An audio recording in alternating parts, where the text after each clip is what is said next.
여러분들이 염려해 주시고 또 기도해 주시는 덕분으로 이번에도 무사히 한국 출장을 마치고 잘 돌아오게 되었습니다. 감사드립니다. 우리 조국 대한민국에는 여느 때처럼 이런저런 일들이 참 많이 있었는데, 제가 도착한 날이 11월 15일 마침 그날에 포항에서 지진이 발생해서 제 생애에 처음 보는 우리 수학 능력 시험이 일주일 연기되는 깜짝 놀랄 일이 있었습니다. 포항 인근에서 규모 5.4의 지진이라고 하는데, 이것이 우리 근대사에 있어서 작년에 있었던 지진, 경주에서 일어났던 지진보다 조금 더 작은 규모의, 그러니까 역대 두 번째 큰 지진 규모였다고 그렇게 말합니다. 그래서 대구, 경북 뿐만 아니라 인근 모든 지역, 서울 지역까지 이것을 느낄 수 있을 만큼 그렇게 지진이 심했습니다. 피해 규모는 작년에 있었던 규모보다 훨씬 더 많고 크게 피해를 입었습니다. 그러나 다행스러운 것은 이제 이 지진에 대처하는 모든 방식들이 작년보다는 훨씬 나아져서 경보도 제 시간에 정확하게 전해지고, 또 많은 사람들이 이 지진에 대해서 나름대로 대처할 수 있는 능력을 키웠다 하는 것, 그리고 이 대처하는 모든 면에서 개선이 된 것이 아주 좋은 점입니다. 지금도 계속해서 여진이 발생하고 있기 때문에 불안한 마음을 떨칠 수 없는 그런 상황입니다. 이 피해 상황을 위해서 여러분 많이 기도해 주시고, 우리도 기회가 닿으면 이 피해를 입은 여러 교회들 그리고 여러 사람들을 위해서 도움을 줄 수 있는 기회가 있었으면 하고 생각이 듭니다. 또 한 가지, 제가 한국 방문했을 때 엄청난 사건이 하나 있었는데, 그것이 JSA라는 곳을 통해서 북한 병사가 귀순을 한 사건입니다. 2000년도에 우리 한국의 박찬욱 감독이라고 하는 분이 공동경비구역 JSA라는 영화를 만들었습니다. 그때 송강호, 이병헌, 이영애 이렇게 유명한 배우들이 출연을 했었고, 당시에 대종상에서 최고 우수작품상을 비롯해서 많은 상을 받은 그런 작품입니다. 그래서 사람들이 이 영화 덕분에 공동경비구역이 무엇인지, JSA가 무엇인지 하는 것에 대해서 아주 친숙하게 알게 된 적이 있었습니다. 바로 이 JSA에서 북한 병사가 귀순을 한 것인데 진짜 드라마틱한 사건이었습니다. 나중에 이것을 전부 영상으로 볼 수 있었고, 요즘은 전부 다 CCTV가 있어서 그대로 우리 모든 국민들에게 보여지는데, 정말 마치 영화를 보는 것과 같은 그런 사건이었습니다. 병사 한 사람이 트럭을 몰고 남쪽으로 막 속도를 밟고 오다가 어디에 빠져 들어가 버리게 되고, 그리고 거기서 빠져나와서 막 뛰어서 6탄으로 남쪽으로 뛰어오는데, 바로 뒤로 완전 무장한 북한 병사들이 쫓아와서 불과 7m, 8m 바로 앞에까지 쫓아와서 뒤에서 포복을 하고 총을 쏘는 그런 장면이 액면 그대로 다 우리에게 보여졌습니다. 나중에 보도를 보니까 북한 병사가 총을 쏜 그 총이 무려 한 40발에서 45발 정도 되었다고 하고, 이 북한 병사, 귀순하는 병사의 몸에 최소한 4발 내지 5발 정도의 총이 박혔다고 합니다. 저는 어렸을 적에 총소리만 빵 나면 사람이 다 죽는 건 줄 알았습니다. 그런데 어떻게 총을 한 방도 아니고 4발, 5발 이렇게 몸에 맞았는데 이 귀순 용사가 살아났다는 것 아닙니까? 그뿐만 아니라 이 사람이 살아나는 데 있어서 혁혁한 공을 세운 이국종이라고 하는 외과 의사가 등장하게 됩니다. 아마 세계 역사상 가장 위대한 외과 의사 가운데 한 사람이 아닐까 싶습니다. 이분은 2011년 아덴만 작전에서 소말리아 해적의 총에 맞고 석해균 선장이라고 하는 사람의 생명을 살려낸 바로 그 전설적인 인물이라고 합니다. 이런 사람도 있었구나, 우리 대한민국에 이런 의사가 있었구나 하는 생각을 하게 됐고, 우리 조국에 또 우리가 살아가고 있는 이 시대에 가장 필요한 사람이 바로 이 이국종 교수 같은 사람이 아닐까 하는 생각을 하게 되었습니다. 그리고 저는 하나님 앞에 기도하기를 우리 민족에게 또 우리 시대에 이런 사람들이 훨씬 더 많아지기를 간곡히 기도한 적이 있습니다. 우리 밴쿠버 영송교회에도 이런 사람들이 많이 생겨지기를 주님의 이름으로 축복합니다. 저는 이 이국종 교수라고 하는 분의 행동을 자세하게 알리고 싶은 마음이 많습니다. 언제 기회가 되면 좀 더 자세하게 이 사람의 행적을 여러분들에게 설명할 기회가 있을 것이라고 기대합니다. 있습니다. 오늘 성경 본문 히브리서 7장에서는 히브리서 기자가 저같이 이렇게 꼭 알리고 싶은 사람 한 사람을 소개하고 있습니다. 바로 멜기세덱이라고 하는 사람인데, 이 사람을 히브리 사람 모두에게 잘 알려서, 정확하게 알려서 사람들로 하여금 믿음 위에 굳게 설 수 있도록 만들어주기 위해서 바로 이 멜기세덱을 소개하고 있는 것입니다. 구약성경 창세기 14장에 보면 여러 왕들이 등장합니다. 사실 왕이라고 하지만 그때 당시에는 국가의 형태가 있는 것도 아니고 또 막강한 무슨 체제를 갖추고 있는 것은 아닙니다. 그냥 부족들끼리 모여서 그 부족이 국가를 형성하고 나름대로 그 부족의 우두머리를 왕이라고 말하는 것입니다. 아무튼 엘람이라고 하는 국가가 있었고, 그 국가의 왕이 그돌라오멜이라고 하는 사람인데, 이 사람이 아마 주변에 있는 작은 부족들 가운데서는 가장 도드라지는 강력한 그런 힘을 가진 부족이었고 왕이었다라고 추측해 볼 수가 있습니다. 이 그돌라오멜이라고 하는 사람이 인근에 있는 많은 부족들을 다 취합하면서 동맹을 맺고, 그리고 그 모든 나라들을 다 다스리는 연합군을 만들어서 강력한 그런 지도력을 가지고 있었던 사람입니다. 일종의 맹주 노릇을 하고 있었는데, 어느 날 그 여러 나라 국가 가운데 소돔이라고 하는 성, 소돔이라고 하는 국가를 비롯한 5개 정도의 부족이 이 엘람 왕 그돌라오멜에게 반항하면서 그 연방을, 그 연맹을 떠나버리는 사건이 발생하게 된 것입니다. 다시 말하면 더 이상 그돌라오멜의 통치를 받지 않겠다, 우리는 우리대로 독립하겠다 해서 소돔을 비롯한 5개 부족 국가가 탈퇴를 선언하게 된 것입니다. 그렇게 되니까 자연스럽게 이 그돌라오멜은 또 이 소돔을 비롯한 5개 국가를 인정할 수 없고, 이 5개 국가가 연합군을 만들고 나머지 그돌라오멜을 비롯한 많은 부족들이 또 연합군을 만들어서 서로 크게 전쟁을 하게 된 사건이 창세기 14장에 등장합니다. 또 이때 등장하는 사람이 우리 믿음의 조상 아브라함입니다. 아브라함은 우리가 아는 것처럼 유목민입니다. 이리저리 필요에 따라서 옮겨 다니면서 살았기 때문에 이 부족은 부족이라고 말할 수는 있지만 어느 한 지역에 뿌리를 내린 부족이 아닙니다. 당연히 뿌리를 내린 부족이 아니기 때문에 이웃 부족들과의 관계도 그렇게 긴밀하지 않습니다. 어디를 정착해서 산다면 옆에 있는 나라들과 서로 외교를 하고 교류를 하고 또 연맹을 맺고 이렇게 할 수밖에 없지만, 이 아브라함은 여기저기 또 돌아다니는 유목민이었기 때문에 옆에 있는 나라들과 그렇게 깊은 관계를 갖지 않습니다. 그러니까 옆에서 어떤 일이 벌어져도 크게 관심을 가질 필요도 없고 관심을 갖지도 않습니다. 그리고 옆에 나라가 전쟁을 한다고 해서 자기하고 큰 관계가 있는 것이 아니기 때문에 될 수 있으면 옆에 나라들과 별로 상관하지 않으면서 살아갔던 사람이 아브라함이요, 또 아브라함의 부족이라고 말할 수가 있을 것입니다. 그런데 이제 이 그돌라오멜의 동맹군과 소돔으로 시작한 5개 국가의 연합군들이 서로 전쟁을 하게 될 때 아브라함이 그 전쟁에 참전을 하게 되는 것이 오늘 기록에 나오는 것입니다.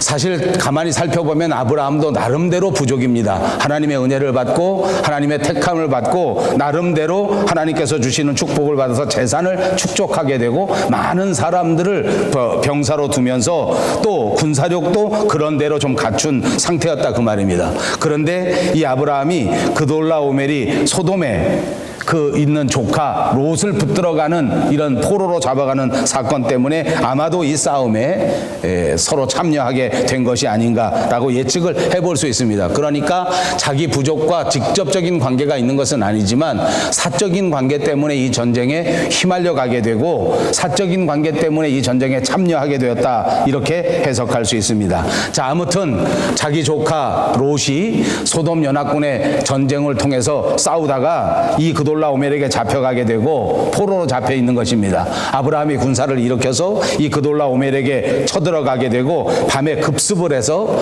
거기 붙잡혀 있는 조카 롯을 비롯한 많은 포로들을 다 해방시켜주고 그야말로 전쟁에서 대승을 거두는 사건이 있었습니다. 이렇게 크게 승리를 거두고 돌아오는 길에 돌아오게 되니까 크게 자기 연합군도 아니요 크게 전쟁을 치룰 그런 이유도 없는 그런 아브라함이 갑자기 전쟁에 등장해서 소돔의 연합군을 위해서 서로 싸워주고 포로를 해방시켜주고 그돌라오멜을 이렇게 강하게 이렇게 쳐주니까 소돔 연합 연합군들이 얼마나 반가웠겠습니까? 그러니까 아브라함이 돌아오는 길에 그 길목에서 소돔의 연합군들이 크게 환영 행사를 갖고 환영을 하게 되는 일이 기록되어 있습니다. 사회 골짜기라고 하는 곳까지 소돔 왕을 비롯한 연합군의 왕들이 모두 거기 출정해서 여기 와서 환영 행사를 벌이고 크게 환영하는 것입니다. 그런데 여기 성경에 보니까 이 연합군이 아닌 또 한 사람이 등장하는데 바로 멜기세덱입니다. 아브라함이 전쟁을 하고 돌아오는 길에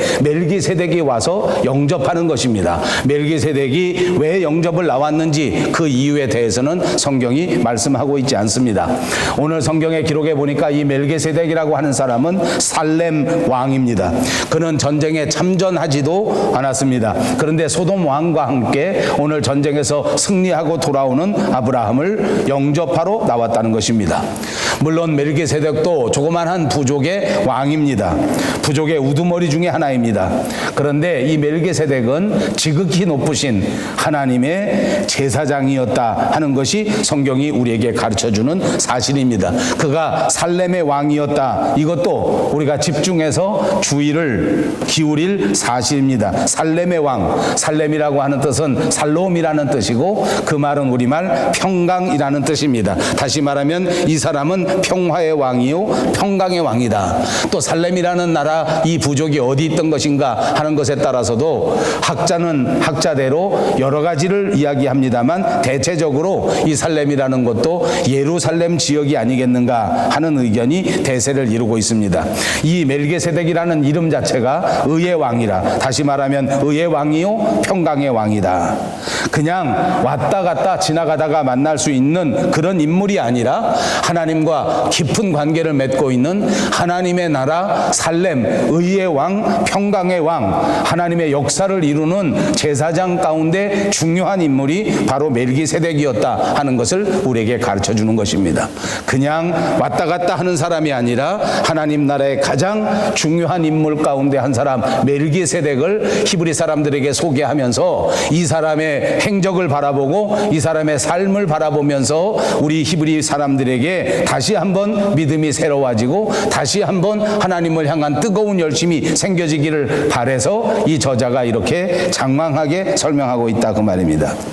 다시 말씀드리지만 그때 당시 이스라엘이라는 그 민족은 국가가 형성되어 있는 그런 상태가 아닙니다. 아직 특별한 그런 체제를 갖춘 그런 사람도 아닙니다.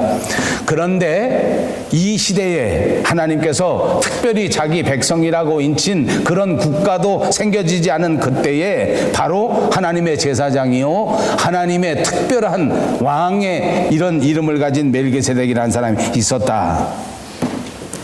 그러니까 우리가 역사적으로 놓고 보면 사실 믿음의 조상 아브라함이 믿음을 시작할 그때였기 때문에 도대체 그 주변에 하나님 믿는 사람이 누가 있겠는가, 하나님 믿는 민족이 누가 있겠는가 이렇게 예상하기 쉽지만 그러나 하나님께서는 이 시대에서부터 하나님을 특별히 믿고 하나님을 섬기는 그런 제사장을 예비해 두셨고 또 그런 나라, 예수 믿는 나라, 하나님의 자녀가 되는 나라가 그때에도 있었다 하는 것이 놀라운 사실이다. 이렇게 말씀드릴 수 있습니다. 그렇지 않습니까? 옛날 시대에 그 부족의 장이 하나님을 섬기는 제사장이라면 아마 그 부족 전체가 다 하나님을 믿는 사람이다. 이렇게 쉽게 예측할 수 있기 때문입니다. 자, 이 멜기세덱은 전쟁을 이루고 돌아오는 아브라함을 영접합니다. 영접할 뿐만 아니라 오늘 성경에 보니까 하나님의 이름으로 아브라함을 축복합니다.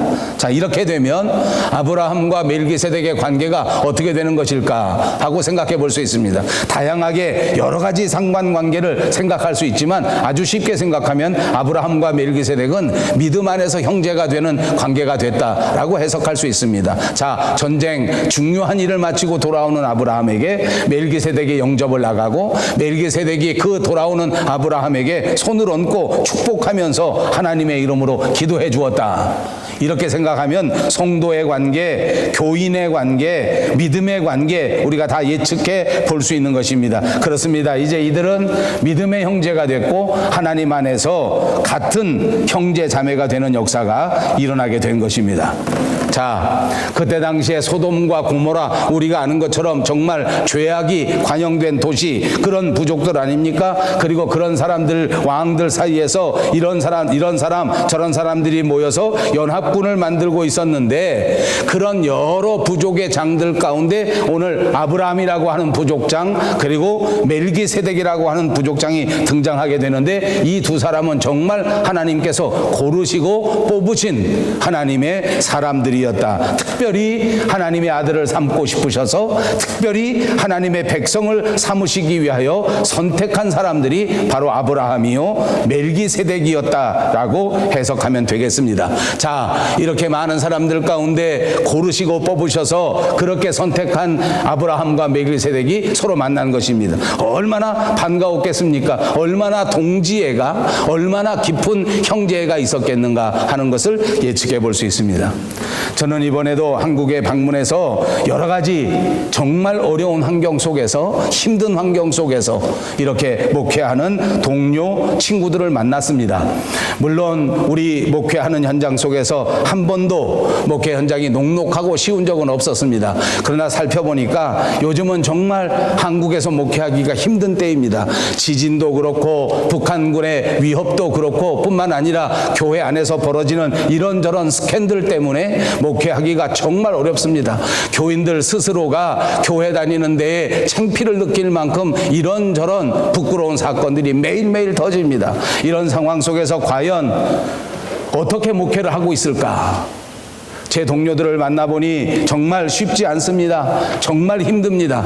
그러나 이런 어려운 여건 속에서도 묵묵히 새벽부터 일어나 하나님 앞에 기도하고 새벽부터 나가 주의 백성들을 섬기고 위로하면서 그렇게 최선을 다하는 목사님들을 만났을 때 진짜 얼마나 반갑고 또 얼마나 힘이 되던지, 살아가면서 우리가 믿음의 동료들을 많이 두고 서로 위로받을 수 있는 믿음의 형제들이 많이 있으면 얼마나 좋을까 하는 생각을 하게 됩니다. 사랑하는 여러분, 여러분들 무엇보다도 서로 믿음으로 동지가 되고 믿음으로 형제가 될 수 있는 사람들을 많이 만들고 많이 만나시기를 주님의 이름으로 축복합니다. 우리 주변에 이런 형제, 이런 자매들이 많이 있어야 합니다. 그럴 때 새로운 위로가 되고 그럴 때 새로운 힘이 돼서 이 땅 위에 살아갈 동안 열심히 최선을 다하여 살아갈 수 있는 능력의 원천이 되는 것을 믿습니다.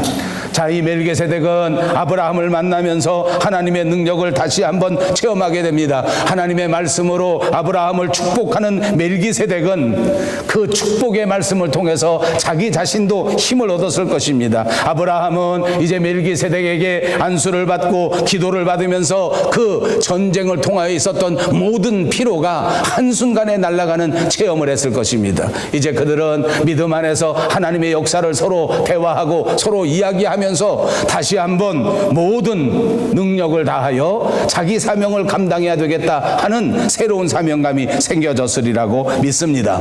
아브라함은 너무나 감동하고 너무나 감사했습니다. 그는 전쟁을 통해서 얻었던 노획물의 10분의 1을 멜기세덱에게 드립니다.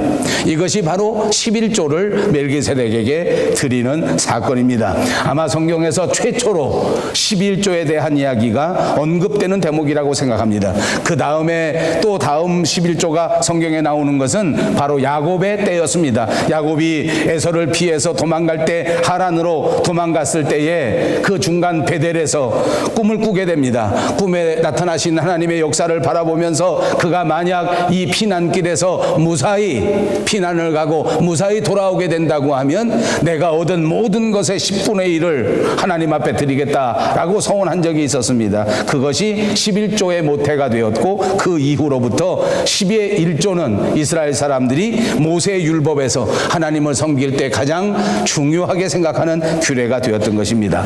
자, 아브라함이 멜기세덱에게 11조를 드렸습니다. 이것은 아브라함과 멜기세덱의 관계를 이해할 수 있는 것입니다. 다시 말하면 아브라함에게로부터 10의 1조를 받은 멜기세덱은 당연히 제사장으로 인정을 받게 된 것입니다. 이제 하나님의 제사장으로 합당하게 아브라함에게 11조를 받고 아브라함은 또한 합당하게 멜기세덱을 제사장으로 대우했다, 그 뜻입니다.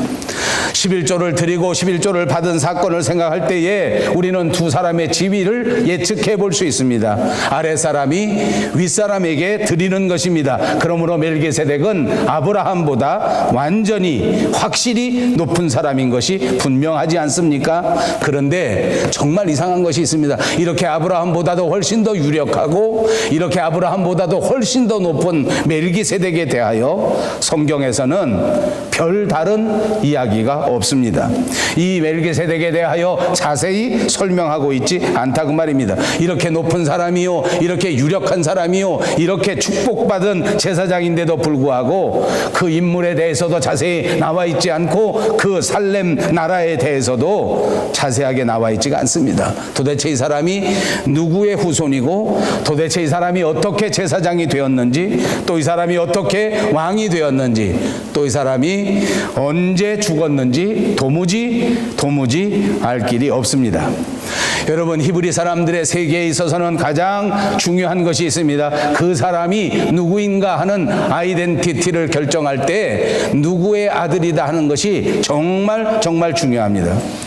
요즘은 그렇지는 않습니다. 요즘에는 사람이 어떤 사람인가 하는 것을 알기 위해서는 대부분 그 사람이 무슨 일을 하는가 하는 것에 대하여 좌우한다고 볼 수 있습니다. 그래서 우리는 명함을 가지고 다니는데 명함에 쓸 때 그렇게 쓰지 않습니까? 어느 회사에 과장 누구누구, 부장 누구누구, 대리 누구누구 이렇게 쓰지 않습니까? 그 회사에서 이러이러한 일을 하는 사람이 바로 나다. 내 아이덴티티가 바로 이런 것이다. 이렇게 말하는 것입니다. 그런데 만약에 이스라엘 사람들이 그때 당시에 명함을 썼다고 하면 어떻게 썼겠습니까? 바로 누구누구의 아들 누구누구라고 썼을 것이다 그 말입니다. 그만큼 어떤 혈통인가가 중요했고 어느 가족인가가 중요했다 그 말입니다. 누구의 아들이라고 하는 것이 이스라엘 사람들에게는 정체성을 밝히는 가장 중요한 요소 가운데 하나였습니다. 예수님께서도 베드로를 부르실 때에 그렇게 부르셨습니다. 바요나 시모나라고 말씀하셨습니다. 다시 말하면 요나의 아들 시모나라고 부르는 뜻입니다. 그래서 성경에 나오는 중요한 사람은 반드시 그가 누구의 아들인가 하는 것을 소개하고 있습니다. 그런데 이 멜기세덱은 정말 중요한 사람인데도 불구하고 그가 누구의 아들인가를 소개하지 않습니다. 그 배경도 전혀 언급되지 않습니다. 히브리서 저자는 이처럼 멜기세덱이 미스테리에 쌓여 있는 사람이라고 하는 것을 강조하고 있습니다. 그리고 보니까 히브리서에서 말하는 멜기세덱은 바로 그 자체가 미스테리입니다. 이 사람은 어디서 왔는지 누구로부터 왔는지를 전혀 알 수 없다라는 것을 우리에게 가르쳐 주는 것입니다. 그래서 우리가 같이 읽은 본문 3절에는 그에게는 아버지도 없고 어머니도 없고 족보도 없고 시작한 날도 없고 생명의 끝도 없다라고 해석하고 있는 것입니다. 이 해석이 마치 이 사람이 고아 같은 사람이다라는 의미는 아닐 것입니다. 이 의미를 추적해 간다면 이 멜기세덱이라고 하는 사람은 우리가 이해할 수 있는, 우리가 파악할 수 있는 범주에서 벗어난 사람이다. 우리를 초월한 사람이다. 인간의 세계를 초월한 사람이요, 인간의 이해의 범주 바깥에 계시는 분, 바로 그분이 멜기세덱이고 예수님과 방불한 사람이다. 하나님과 방불한 사람이다. 그래서 오늘 우리 본문에는 하나님의 아들과 닮아서 항상 제사장으로 있느니라 라고 말씀하고 있는 것입니다. 옛날 성경에는 하나님의 아들과 방불하여 라고 기록했습니다. 닮았다는 말입니다. 하나님의 아들 예수님과 비슷하다는 말입니다. 그렇게 히브리서 기자는 말하기를 이 멜기세덱과 하나님의 아들 예수 그리스도가 서로 공통점을 가지고 있다. 인간의 이해를 초월한 공통점, 우리의 생각을 초월한 공통점, 우리 인간이 해석할 수 없는 초월적인 존재라고 하는 공통점이 있다는 것을 우리에게 가르쳐 준 것입니다. 그러므로 오늘 성경에 등장하는 멜기세덱은 예수님과 같은 반열에 있는 사람입니다. 다시 말하면 예수 그리스도께서는 멜기세덱이라고 하는 대제사장의 반차를 쫓는 또 다른 제사장이라고 하는 것을 우리에게 논리적으로 말해주고 있는 것입니다. 자, 멜기세덱은 이렇게 중요한 인물입니다. 그리고 멜기세덱은 이렇게 신비에 쌓여져 있는 사람입니다. 그래서 어떤 학자들은 이 멜기세덱이 바로 예수님이 아닌가라고 생각하는 사람들도 있습니다. 이렇게 중요한 사람이니까 예수님이 다른 모습으로 나타나서 멜기세덱인 것처럼 우리에게 보여줬다, 이렇게 주장한다는 것입니다. 그러나 이것은 완전히 잘못된 생각입니다.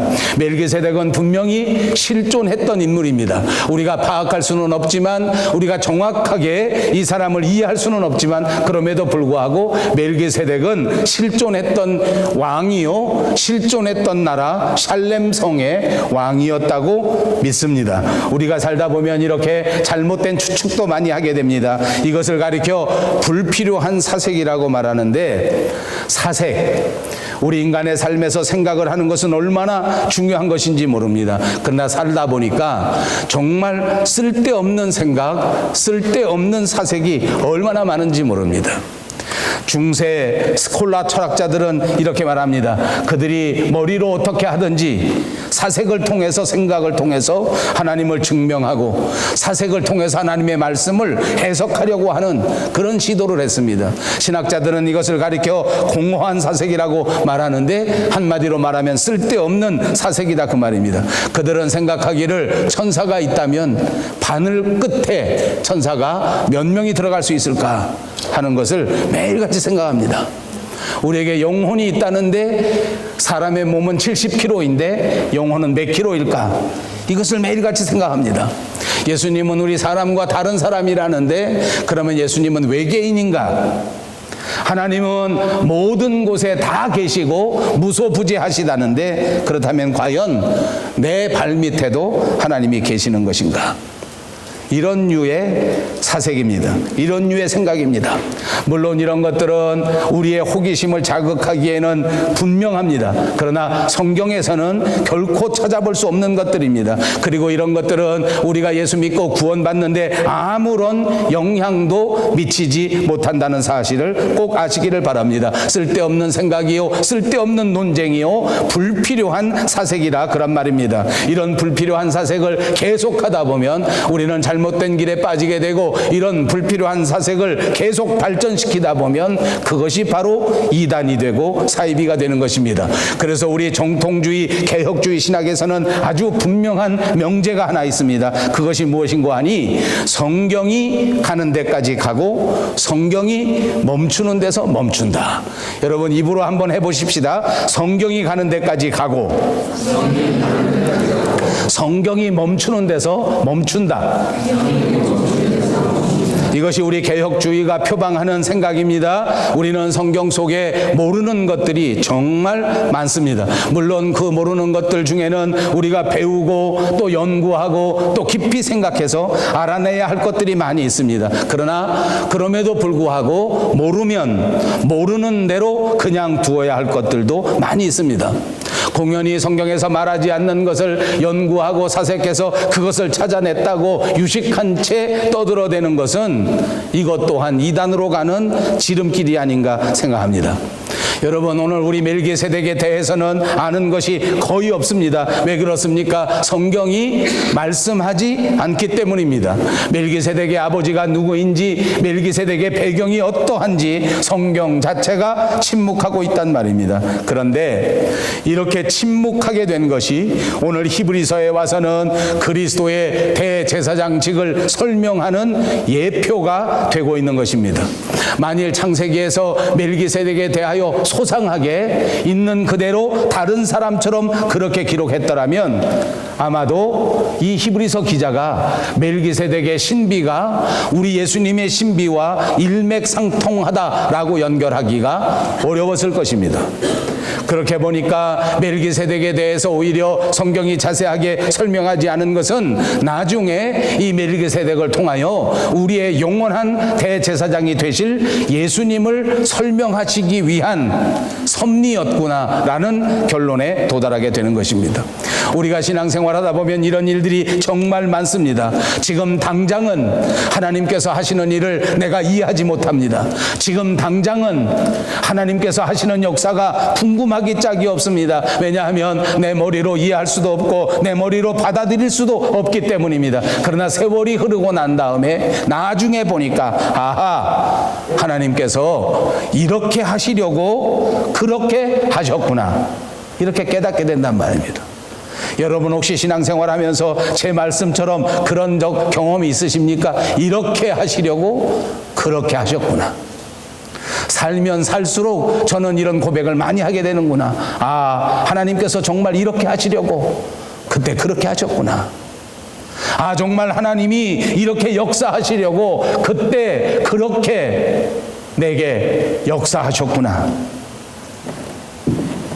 여러분, 이제 히브리서 저자는 계속해서 7장 4절을 통해서 또 그 이후에 이 멜기세덱에 대하여 계속해서 이야기할 것입니다. 그러나 여러분, 히브리서 기자의 목적은 멜기세덱이 누구인가, 그의 정체를 이제부터 추적해 나가자 하는 목적이 아닙니다. 오로지 멜기세덱을 통하여 예수님을 우리에게 소개하고 멜기세덱을 통하여 훨씬 더 우월하신 대제사장이신 예수 그리스도를 저와 여러분에게 알려주기 위한 것이 목적인 줄로 믿습니다. 그렇습니다. 멜기세덱이 중요한 것이 아니라 예수 그리스도께서 중요합니다. 여러분 명심하십시오. 멜기세덱이 중요한 것이 아니라 예수 그리스도가 중요합니다. 여러분의 호기심이 중요한 것이 아니라 그리스도의 십자가의 보혈이 훨씬 더 중요합니다. 멜기세덱은 예수님께서 대제사장이 되셨다고 하는 사실을 알려주기 위한 도구입니다. 우리가 살아가면서 이 세상에서 만나는 모든 상황은 우리가 예수님의 자녀라고 하는 사실을 알려주기 위한 도구인 것을 믿으시기를 바랍니다. 때로는 여러분의 물질이 그런 도구가 될 수 있습니다. 때로는 여러분의 가족들이 그런 도구가 될 수 있습니다. 때로는 여러분들의 육신의 건강이 그런 도구가 될 수 있습니다. 예수님께서 우리의 삶의 주인이시라고 하는 사실을 알려주시기 위해서 때로는 여러분의 물질을 동원하시고 때로는 여러분의 건강을 동원하시고 때로는 여러분의 삶의 환경을 동원하신다, 그 말입니다. 이 사실을 꼭 기억하십시오. 우리가 성공했는가 성공하지 못했는가 하는 것보다 더 중요한 것은 과연 내가 오늘 이 순간 예수님을 마음에 모시고 구원의 확신 가운데 살고 있는가 그렇지 못한가가 훨씬 더 중요합니다. 우리가 영주권을 받고 캐네디언이 되었는가 아직도 받지 못하고 한국 사람으로 살고 있는가 보다 훨씬 더 중요한 것은 오늘 내가 예수 십자가를 가슴 속에 간직하고 그리스도의 백성으로 천국의 백성으로 살고 있는가 그렇지 못한가 하는 것이 훨씬 더 중요합니다. 사랑하는 여러분, 오늘 우리가 건강한가 그렇지 못한가 하는 것보다 훨씬 더 중요한 것은 내가 예수 믿고 구원 받았는가 그렇지 못한가가 훨씬 더 중요하다는 사실입니다. 사랑하는 여러분, 우리가 평생 살아가는 동안 이 십자가, 이 구원의 복음을 꼭 간직하시고 이 복음에 따라 살아가시고 이 복음을 나아가 전파하고 증거하는 여러분의 모든 생애가 되시기를 우리 주 예수 그리스도의 이름으로 축복합니다. 기도하시겠습니다.